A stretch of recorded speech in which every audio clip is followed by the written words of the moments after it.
E aí galerinha, tudo bem com vocês? Bom, passando aqui para a gente continuar o nosso material didático, né? Para que a gente possa finalizar o módulo, certo? O módulo de volume número 1 do primeiro ano, tá? Nas atividades anteriores, para questões subjetivas, nós paramos na página 69, né? Iremos continuar agora as nossas atividades com as questões propostas da página 70 a 71, a qual eu vou ajudar vocês para responder. Lembrando que a atividade cumprida nas páginas 90, nós já respondemos porque eram questões diretamente do Enem, ou seja, modalidade totalmente do Enem sobre a prova. Essas questões valerão pontos, né, pontuações, como eu basei, para que vocês tenham a complementação da nota da AV3 com a prova que foi aplicada segunda-feira passada, tudo bem? Então vamos lá, pessoal. Olha, para a questão do número 8, né? Esse assunto a gente já viu, nós estamos retomando esse assunto no módulozinho de vocês. Uma língua viva é homogênea ou heterogênea? Como relacionar essa classificação à variedade linguística? Primeiro vamos pensar em um intertexto, né? Porque para responder essa questão a gente precisa caracterizar o que seria algo homogêneo e o que seria algo heterogêneo, né? Na linguagem química, heterogêneo é aquela composição em que não se mistura, né? E homogênea é aquela composição que se mistura, né? Como a água e o álcool, e heterogênea, água e óleo, tudo bem? Então, partindo desse princípio, a gente pode verificar se a língua é homogênea, se ela se mistura e dá sentido a uma única coisa, né? Ou se ela é heterogênea. Partindo deste princípio, nós temos a contextualização de uma língua viva, como a própria questão diz. Então, é uma língua heterogênea, né? Nós temos, segundo a nossa legislação, nós falamos a língua portuguesa.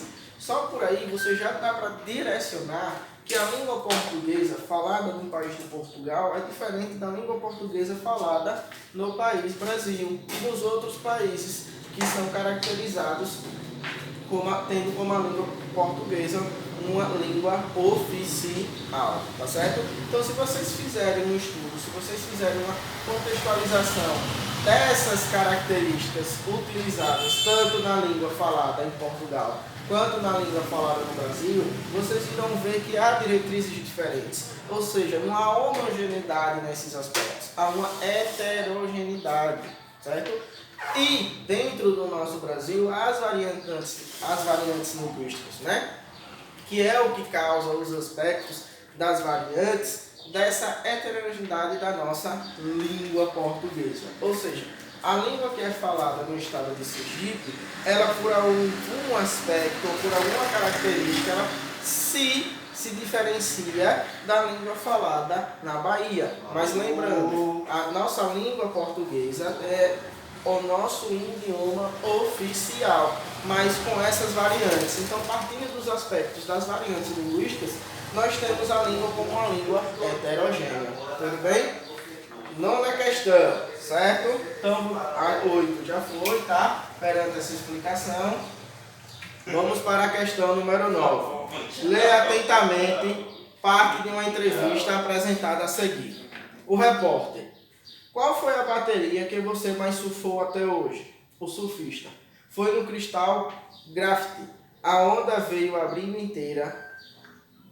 Dropei no crítico, fiz o botão tour da Black Side, subi e dei um rasgadão. Aí deixei cair lá embaixo, subi novamente, dei uma rasgada e quando ela engordou, adiantei, dei um cutback bem acachatado e bati na espuma. Veio a junção e mandei uma esbagaçada. Depois foi aquela marolagem, enganação. Agora responda para o item A e item B. A que se deve a variação linguística empregada pelo entrevistado? Bom, cada um tem uma característica diferente, né?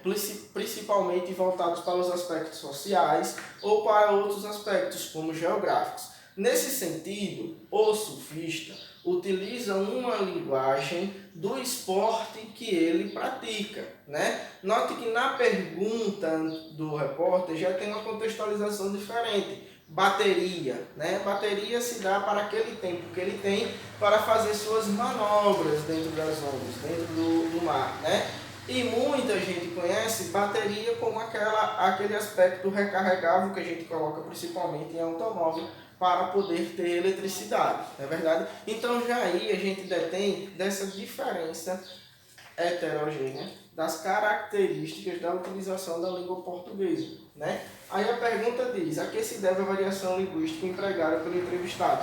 A variação linguística utilizada pelo entrevistado, que é o surfista, detém da sua variação dentro do seu esporte, dentro da sua característica, né? Aquilo ali, aquela linguagem que ele utilizou, é a variação que ele detém local, é a variação para aquele momento específico, é aquela variação que detém do aspecto em que ele e os praticantes também do mesmo esporte detêm, né? Como, por exemplo, o futebol, o vôlei, né? Então, eles detêm de características diferentes para poder fazer a denominação desta variante, certo? Para poder fazer a utilização. É como, por exemplo, nós, se estivéssemos apresentando seminário, a utilização da língua naquele momento é diferente do que a utilização da língua quando a gente sair daquele seminário para conversar com nossos colegas, por exemplo. Então, essas variantes transformam a característica da língua sobrepondo a questão anterior, né? Essa heterogeneidade utilizada. Letra B. O que é contado pelo surfista nesse trecho? O que é contado sobre a bateria dele, sobre qual foi a metodologia que ele utilizou, sobre qual foi os aspectos, né? Quais foram as características que ele utilizou para fazer a bateria, ou seja, quais foram as metodologias que ele utilizou para poder impressionar os juízes e fazer uma boa prova, né? Quais foram as artimanhas, entre aspas, que ele utilizou, quais foram as manobras, né? Então é essa característica que a gente tem para poder determinar os aspectos do surfista. Lembrando que essas características tratam-se dos aspectos próprios da língua dos praticantes desse esporte, do surf. Tá bom, pessoal? Ok? Bom, 9 também respondida, tá? Pessoal, e aí vocês vão responder, né? Conforme essa explicação que vocês estão tendo, e aí transcrevem no caderno do livro de vocês e passam para mim, tá bom? Questão número 10.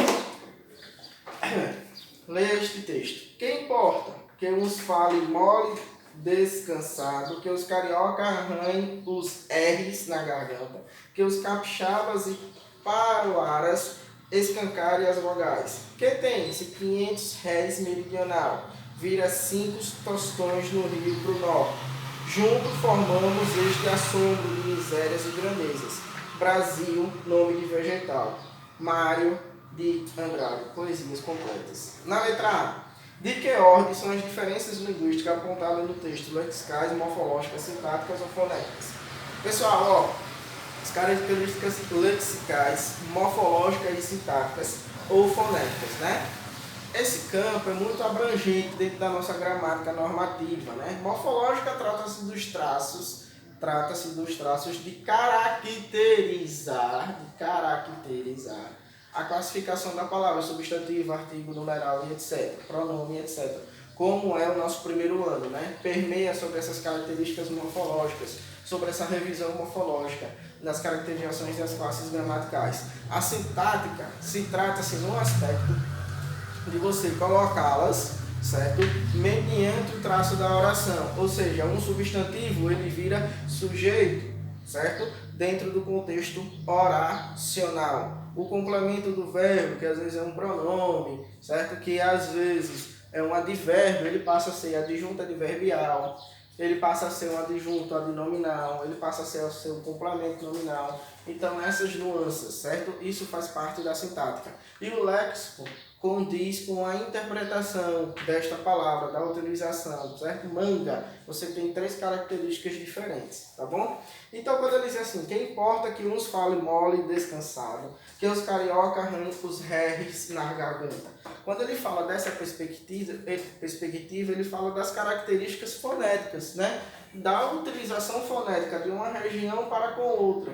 Então, o aspecto fonético aí está permeado dentro dessas características, tá? Então baseia-se sobre essas características, sobre esses pontos principais, sobre a utilização da fonética, né? Muitas vezes a gente escuta em algumas regiões as pessoas falarem corda, né? E outra corda, né? Então aí são variantes fonéticas, né? De como é cada traço existencial dentro das nossas variações, tudo bem?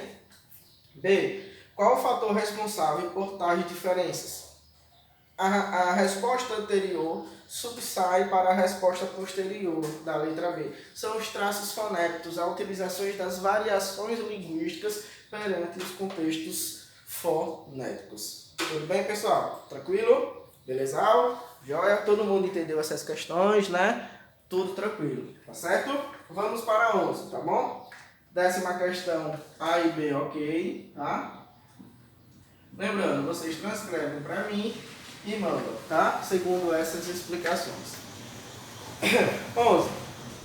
Considere o seguinte fragmento para resolver as alternativas propostas. Então, fui em casa.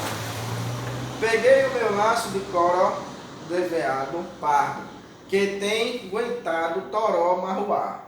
Fui no ferreiro, mandei fazer um azolão de 2 palmos. Encastoei bem encastoado, mantenho a leitoa, sapequei com tripa e tudo, ponhei no anzol, feito isca, marrei o laço no ave e fechei o anzol no fundão. Letra A. Transcreva no texto as marcas que eu caracterize como exemplo de uso da língua não padrão. Bom, vocês notem que o texto, né, está permeado sobre a linguagem não padrão, ou seja, sobre aquela linguagem da gramática normativa, onde não há utilidades, principalmente ortográficas, das conjunturas das palavras corretas. Então, se, né, fuin, né, fuin, né, tá parecendo mais um inglês aí perante os traços ortográficos. Então, esse texto permeia sobre essa característica ao longo do texto por inteiro, tá certo? Então, vocês ficam à vontade para escolher. Virando a página, a letra B tem: identifique a modalidade oral ou escrita em que provavelmente foi produzido o texto e depois justifique sua resposta. Vocês vão pegar a característica central do texto. Professor, a característica central do texto trata dos aspectos orais, porque ele está escrevendo conforme ele fala. Exatamente. Então, o texto está transcrito perante as características orais. Ele está escrito conforme a pessoa utiliza e fala. Tá certo? Então, é essa o ponto principal dessa questão, né? E você vai justificar, como eu falei agora. Ele escreveu conforme ele está falando. Tá? Letra C. Relate usando a norma padrão que se narra no texto de Cornélio Pires. O que é que vocês vão fazer?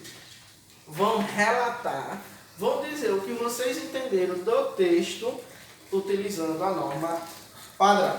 Tá bom?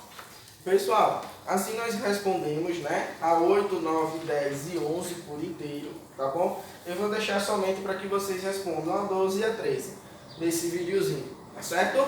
E aí continuamos nos próximos vídeos. Tchau, pessoal, até breve!